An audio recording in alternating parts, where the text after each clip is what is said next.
Hi everybody, I hope you're doing well. Logan and I had a little getaway last week and we both got to come home with colds. So hopefully I'll make it through all the way through the live. Hopefully I'll make it all the way through the live without doing any coughing. But this is my great, had too much fun voice and came home with a cold, I guess. So I hope you're all well, and it's nice to see that the weather is finally back to the beautiful Pacific Northwest weather. Happy, so glad that we came home to that.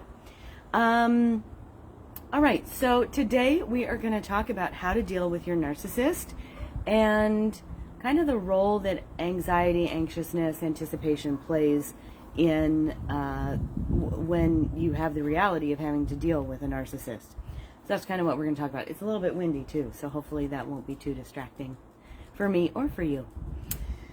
All right, so we're going to kind of piggyback a little bit onto an episode that we did a couple of weeks ago, which was having a plan. And it is really important to have a plan when you're trying to deal with or have any kind of level of communication with a narcissist. And it's as equally as important to not either let that plan create so much control for you that it creates anticipation about what's next, or to be so rigid about that plan that it causes you anxiety. Because here's the deal, you're going to be anxious. Dealing with someone who is going out of their way to make your life difficult creates anxiety in us. It just does. So know that you've got your plan, have your plan, work your plan, and be willing to acknowledge that there are going to be times, either because something has been triggered for you or their intent is specifically to get you to react. And so you're going to have to, in order to manage that anxiety or anticipation, you're going to have to maybe modify your plan a little bit. All right? So here's the deal. You know, I can't get back the years and years and years that my narcissist wasted for me.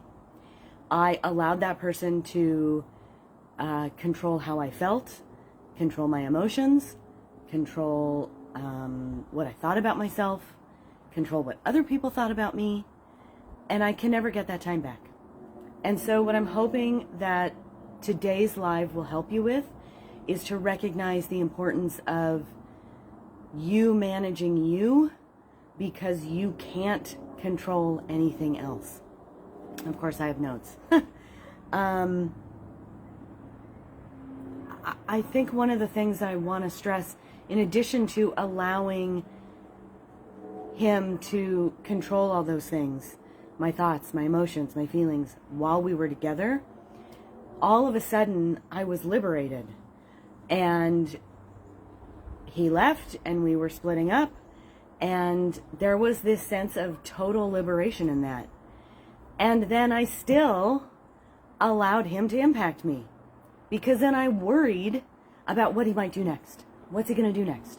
What's he going to do next? And every time you think you have that person pegged, oh, I know what they're going to do. I know how they'll react. I know what I can do to get a reaction out of them. They change the game. Because remember, to them, it's a game.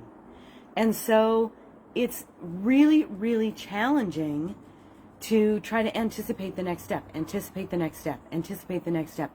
That's why you have a plan that you stick to and that you have some flexibility with, of course, because you have what your ultimate goal is going to be, whatever that ultimate goal is. You know, taking the time to figure that out and create a plan behind that, because you can't anticipate what their next step is going to be. And every time you think that you do, every time you think I've got this, they're going to switch it up, right? And it becomes that much more frustrating and creates that much more anxiety for you. So I guess my best recommendation to you is to, as much as possible, take back your control, take back your freedom, and not allow them to have that impact. When you do that, when you practice that, then your anxiety level is going to come down.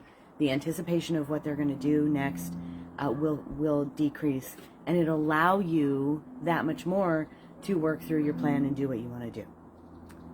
Okay, also, because in this situation, it's life to you, it's your life, right?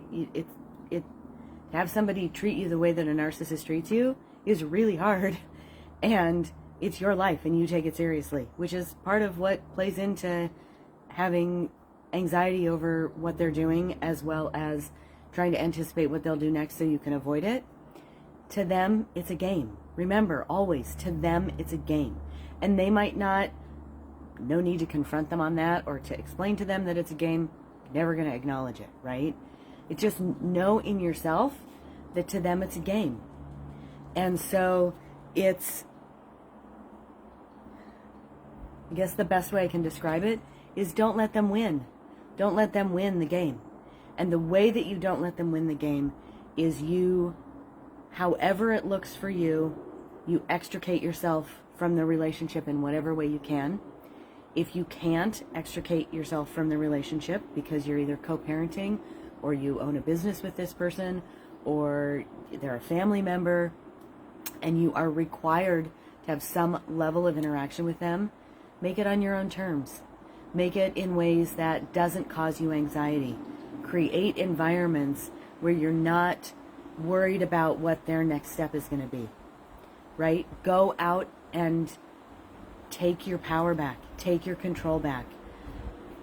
In as much as you can, learn and grow and develop yourself so that you know who you are. You know that the messages that they're giving you, the control that they're trying to take, is not for them to take. That you get to be who you are. And, you know, I didn't even recognize myself after several years. And it took a long time for me to recognize who I was again. And what I realized in that process was I didn't want to be that person in the past either. I wanted to be a whole new, better version of myself. So I'm going to leave you with this idea that decide who you want to be. What are your values? What are your beliefs? What do you want? Really decide who you want to be, and then become that person. And work towards being the best version of yourself, because that's how you're going to win. And it's going to alleviate a lot of your anxiety and pretty much eliminate your anticipation for what they might do next, because you are out there living your best life. So less about tips and tricks today and more about a pep talk. Go out and live your best life. Please feel free to reach out to me if you need anything or any support. I am always here to support you. And I will talk to you in a couple weeks with our next tip on how to deal with a narcissist. Love you guys. See you soon.